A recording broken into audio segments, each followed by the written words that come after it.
Meus amigos, qual é o valor dos méritos humanos? Qual é o valor de nossas obras? É um assunto muito antigo e já resolvido? Não. Não é um assunto antigo, não. É um assunto bastante atual. E é um assunto que é preciso que nós compreendamos. Nós quem? Nós cristãos e as pessoas que presumem atribuir aos méritos humanos e às obras um valor que eles não têm. Mas também não vamos deixar de atribuir aos méritos e às obras os méritos que eles têm.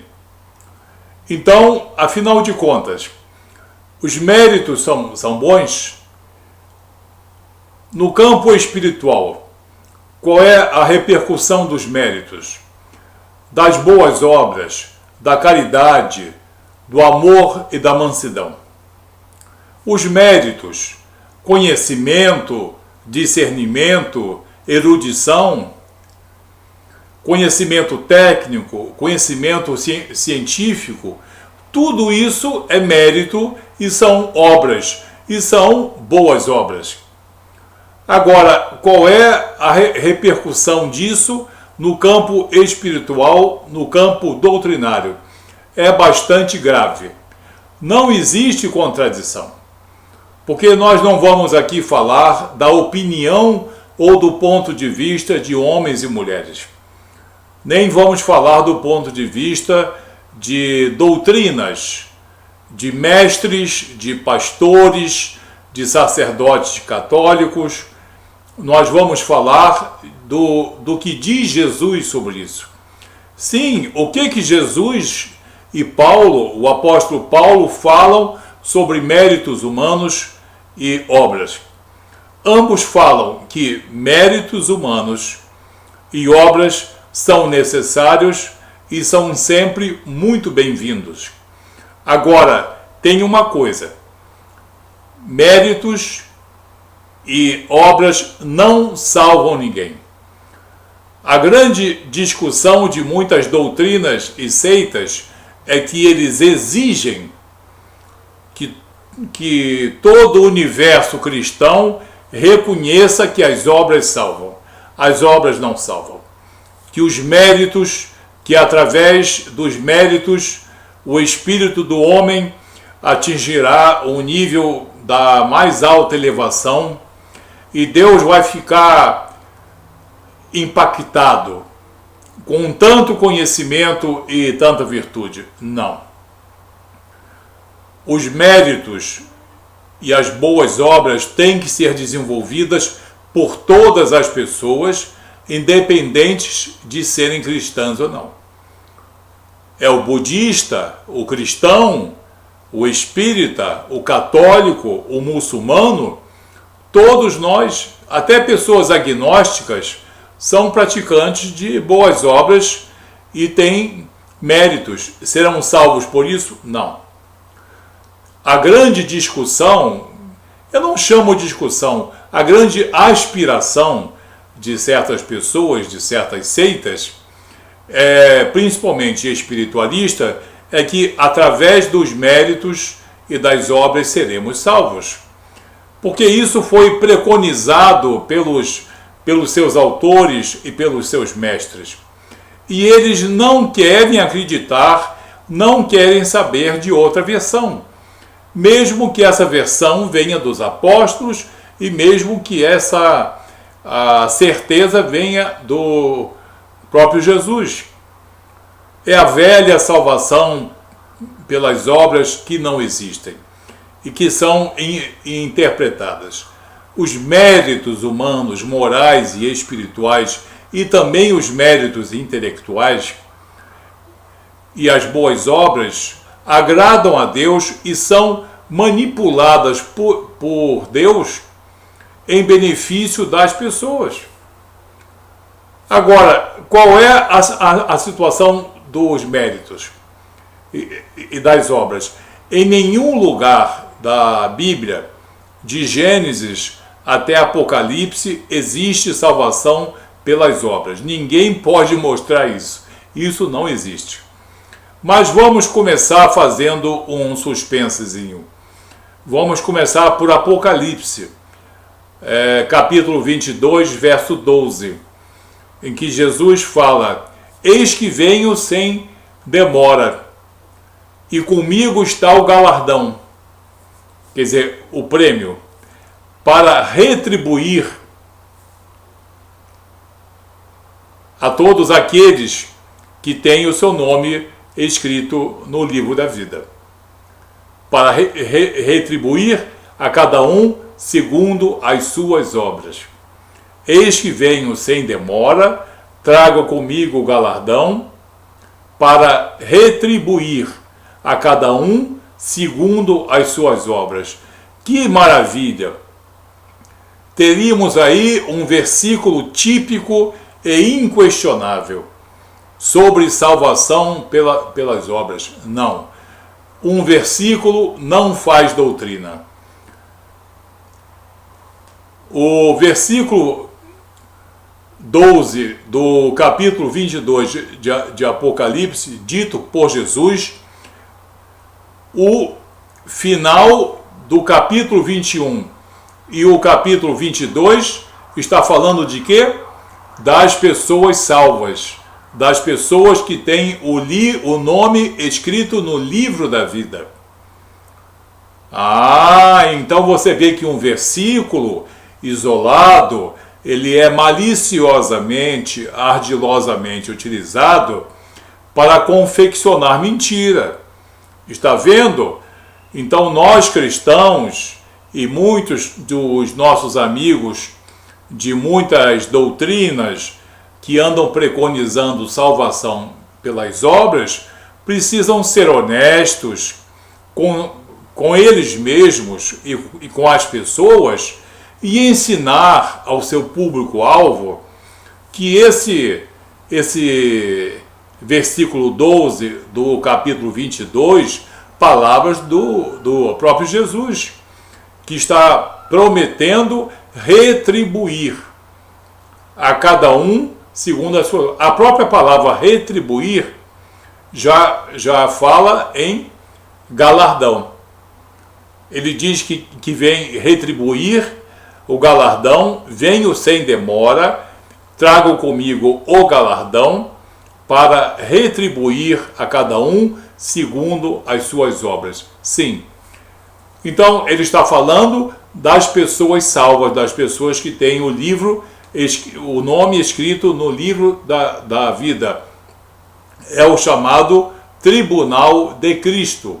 Recebe esse nome, Tribunal de Cristo, mas ali não existe julgamento nenhum. Existe avaliação dos salvos. Só vão estar no Tribunal de Cristo aqueles que são cristãos, aqueles que são aprovados pela obra salvadora de Jesus e pelos critérios não dos mestres, nem dos pastores, nem dos padres, mas serão avaliados pelos critérios de Jesus e dos seus anjos, que são os ceifeiros e ministradores da justiça divina. Então ninguém vai se achar digno. Jesus é que vai dizer: este e aquele são dignos, aquele não é digno. Como está em diversas palavras.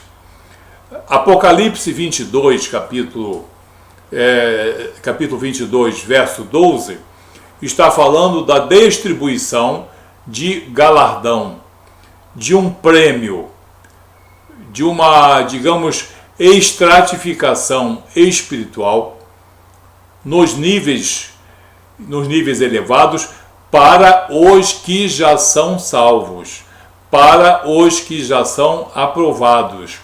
É só ler o capítulo 22. Quem não tiver coragem de avaliar o capítulo 22 e quiser ficar só preso no versículo 12, não está sendo espiritualmente honesto, está sendo doutrinariamente incorreto e estará praticando heresia em nome de Jesus e praticar heresia em nome de Jesus, a coisa se torna muito mais grave.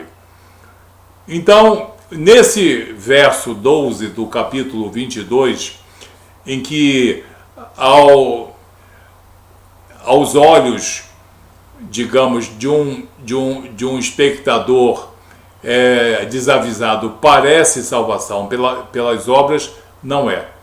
É o galardão que os cristãos, os salvos, terão após a sua morte, que passarão pelo tribunal de Cristo e serão galardoados. É galardão. Como existem diversos níveis hierárquicos nas Forças Armadas, assim também há no campo espiritual.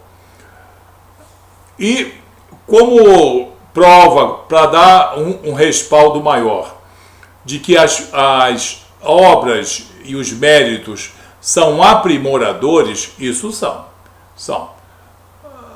Todos os méritos humanos, morais, espirituais e intelectuais. E todas as boas obras são aprimoradoras do caráter cristão, mas nunca são salvadoras, nunca são salvíficas. Se você, meu amigo, de alguma doutrina, principalmente espiritualista, insiste e teima que as obras salvam, você está no caminho do erro. Porque é racional. Vamos parar com esse negócio de racional com o nosso pequeno lobo frontal. Nós desenvolvemos o lobo frontal e desenvolvemos também a nossa vaidade, a nossa pretensa capacidade de decidir tudo, principalmente no campo espiritual. Para isso, o lobo frontal não serve, não. Então, os méritos, todos eles, e as boas obras, são todas apreciáveis perante Deus, para aprimorar o homem e a mulher que já estão caminhando dentro de um perfil cristão, que já estão caminhando dentro de um caminhar do homem e da mulher salvos.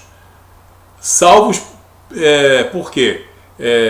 Por quem? Salvos por Jesus, pela graça misericordiosa, pela intervenção soberana dele, Jesus. Porque nós somos salvos pelos merecimentos de um Salvador, não somos salvos pelas nossas obras. Agora, as nossas obras e os nossos méritos galardoam. Mas se uma pessoa não tem a Jesus como Salvador, por melhores que sejam as suas obras, elas não salvam. Só crê nisso quem está mantendo desesperadamente, alguns ardilosamente, porém é desesperadamente mantendo uma doutrina de engano. E Jesus não vai se deixar enganar. Jesus e Deus Pai estabeleceram uma obra de salvação pela intervenção soberana de Deus, pela intervenção soberana de Jesus, do Espírito Santo e da Palavra. E não vão mudar as regras do jogo só porque tem 1 milhão ou 100 milhões de pessoas querendo acreditar nas boas obras como salvadoras. Não adianta, porque isso não vai acontecer. É uma infantilidade. E como prova, então, do apóstolo Paulo, o apóstolo Paulo, com aquela credibilidade que lhe foi concedida por Jesus, o apóstolo Paulo confirma isso. E na carta de Paulo aos Efésios, capítulo 2, versos 8 e 9, ele diz: pela graça sois salvos mediante a fé. Falando da salvação, pela graça sois salvos mediante a fé. Isso não vem de vós, é dom de Deus, não vem de obras, para que nenhum homem se glorie, para que nenhum homem se ache digno perante Deus. somos feitura sua, ou seja, somos confeccionados, regenerados em Cristo Jesus para as boas obras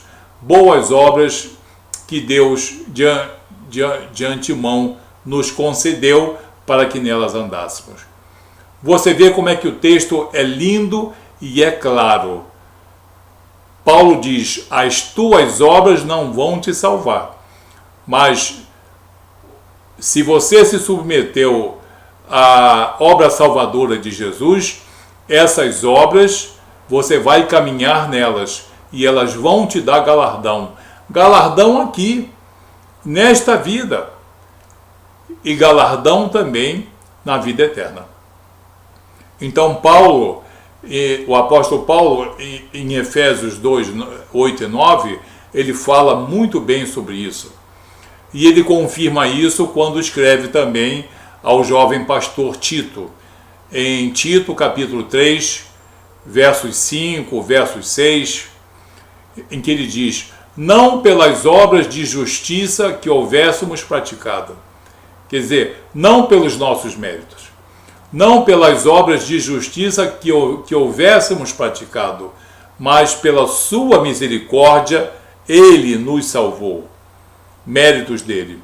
Nos salvou pelo lavar da regeneração e pela renovação no Espírito Santo. Espírito Santo que Deus profusamente derramou sobre nós por intermédio de nosso Senhor Jesus Cristo. Então nós vemos aqui que Jesus confirma e o apóstolo Paulo confirma que as obras são aprimoradores do caráter cristão, mas ela em hipótese alguma salvam. Não existe nada na Bíblia falando de salvação pelas obras. As obras são aprimoradoras. Agora, quem crê em salvação pelas obras está vivendo mentira e está disseminando mentira. Porque é uma questão de se me perdoem o termo, é uma teimosia doutrinária. É uma certa vaidade doutrinária dizer que as obras salvam. Não adianta forçar a barra, me perdoem esse termo, não adianta forçar a entrada no reino de Deus por meio de obras. Não me perguntem se fulana ou fulano foi salvo pelas obras. O que está determinado no protocolo de Deus, em Jesus e nos apóstolos, é que as obras não salvam, elas são aprimoradoras. Nós somos salvos quando nós respondemos favoravelmente, com humildade e resignação, à obra salvadora proporcionada por Jesus Cristo soberano. Não Jesus Cristo mestre, é outra condição. É por Jesus Cristo Senhor e soberano. É Ele, pelas obras dele, pelos méritos dele, é que nos salva.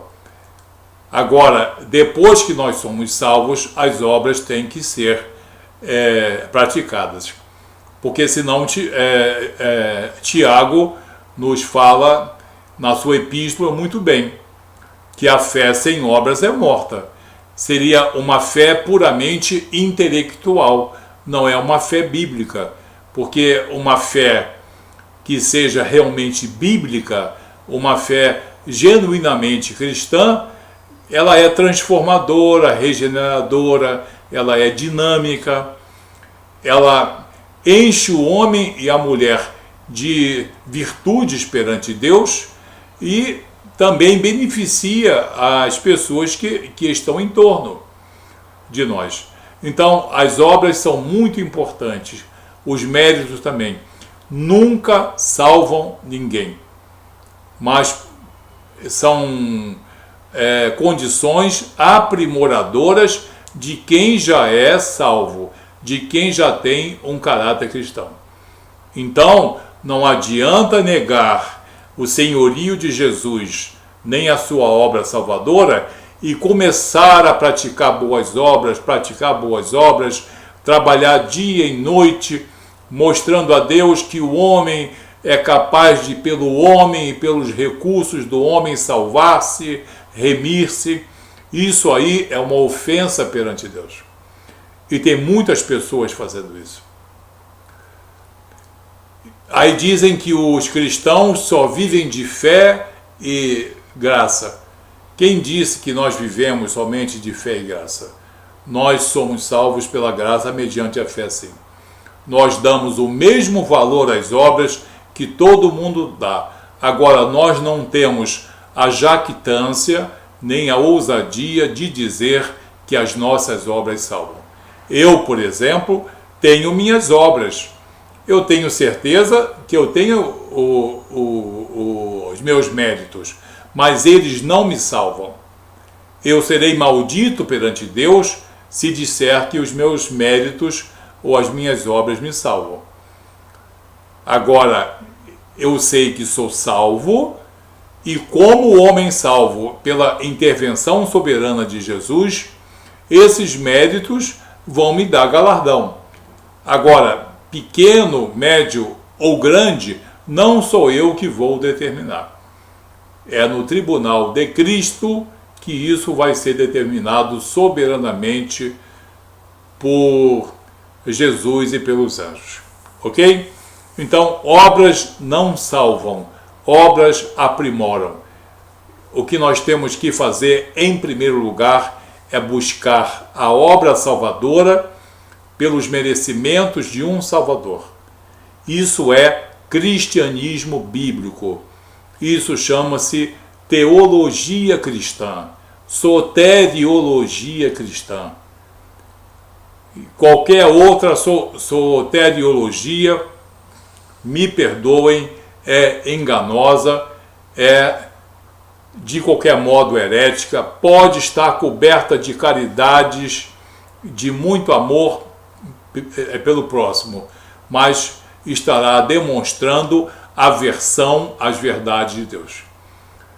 Se um homem faz grandes obras nessa terra, mas agride a vontade de Deus, qual será a resposta de Deus para esse homem? Então, vamos compreender os méritos humanos e as obras e dar a eles a dimensão que eles têm, mas não vamos dar também a dimensão que eles não têm. Basta nós consultarmos esses textos citados e muitos outros, e nós vamos compreender qual é a vontade de Jesus e dos apóstolos para a nossa vida. Amém? Que Deus abençoe você, em nome de Jesus, nosso Senhor, soberano e Salvador. Amém?